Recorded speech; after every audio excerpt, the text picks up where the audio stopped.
اعوذ باللہ من الشیطان الرجیم، بسم اللہ الرحمن الرحیم۔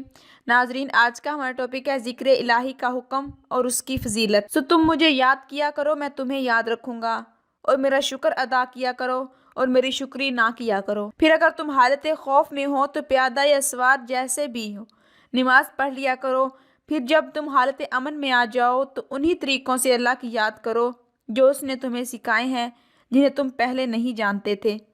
پھر اپنے رب کو کثرت سے یاد کیا کرو اور شام اور صبح اسی کی تسبیح کرتے رہو۔ پھر اے مسلمان مجاہدوں، جب تم نماز ادا کر چکو تو اللہ کو کھڑے اور بیٹھے اور اپنے پہلوؤں پر لیٹے ہوئے ہر حال میں یاد کرتے رہو۔ پھر جب تم حالت خوف سے نکل کر اطمینان پالو تو نماز کو حسب دستور قائم کرو۔ بے شک نماز مومنوں پر مقررہ وقت کے حساب سے فرض ہے۔ اے ایمان والو، جب دشمن کی کسی فوج سے تمہارا مقابلہ ہو تو ثابت قدم رہا کرو اور اللہ کو کثرت سے یاد کیا کرو تاکہ تم فلاح پا جاؤ۔ جو لوگ ایمان لائے ان کے دل اللہ کے ذکر سے مطمئن ہوتے ہیں۔ جان لو کہ اللہ ہی کے ذکر سے دل کو اطمینان نصیب ہوتا ہے، اور شاعروں کی پیروی بہکے ہوئے لوگ ہی کرتے ہیں۔ کیا تو نے نہیں دیکھا کہ وہ شعراء ہر وادی خیال میں یوں ہی سرگرداں پھرتے رہتے ہیں؟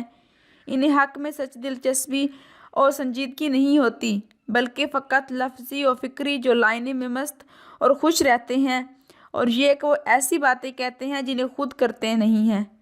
سوائے ان شعراء کے جو ایمان لائے، نیک عمل کرتے رہے اور اللہ کو کثرت سے یاد کرتے رہے، یعنی اللہ اور اس کے رسول صلی اللہ علیہ وآلہ وسلم کے مدح خواہ بن گئے، اور اپنے اوپر ظلم ہونے کے بعد ظالموں سے بزبان شعور انتقام لیا اور اپنے کلام کے ذریعے اسلام اور مظلوموں کا دفاع بلکہ ان کا جوش بڑھایا، تو یہ شاعری مذموم نہیں۔ اور وہ لوگ جنہوں نے ظلم کیا ان قریب جان لیں گے کہ وہ مرنے کے بعد کون سی پلٹنے کی جگہ پلٹ کر جاتے ہیں۔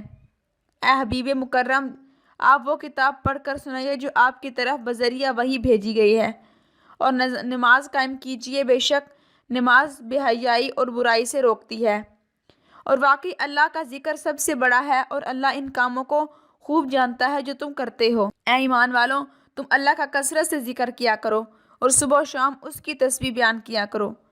اے ایمان والوں، جب جمعہ کے دن جمعہ کی نماز کے لیے اذان دی جائے تو فوراً اللہ کے ذکر یعنی خطبہ و نماز کی طرف تیزی سے چل پڑو، اور خرید و فروخت یعنی کاروبار چھوڑ دو۔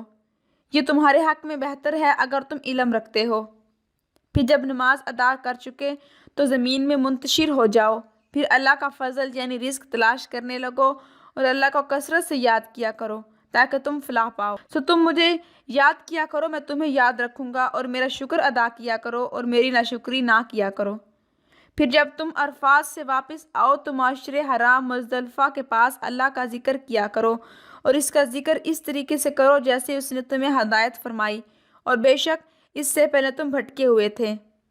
پھر جب تم اپنے حج کے ارکان پورے کر چکو تو منع میں اللہ کا خوف ذکر کیا کرو۔ جب تم اپنے باپ دادا کا بڑے شوق سے ذکر کرتے ہو یا اس سے زیادہ شدت شوق سے اللہ کا ذکر کیا کرو۔ پھر اے مسلمانوں، جب تم نماز ادا کر چکو تو اللہ کو کھڑے اور بیٹھے اور اپنے پہلوؤں پر لیٹے ہر حال میں یاد کرتے رہو، اور جب قرآن پڑھا جائے تو اسے توجہ سے سنا کرو اور خاموش رہا کرو تاکہ تم پر رحم کیا جائے۔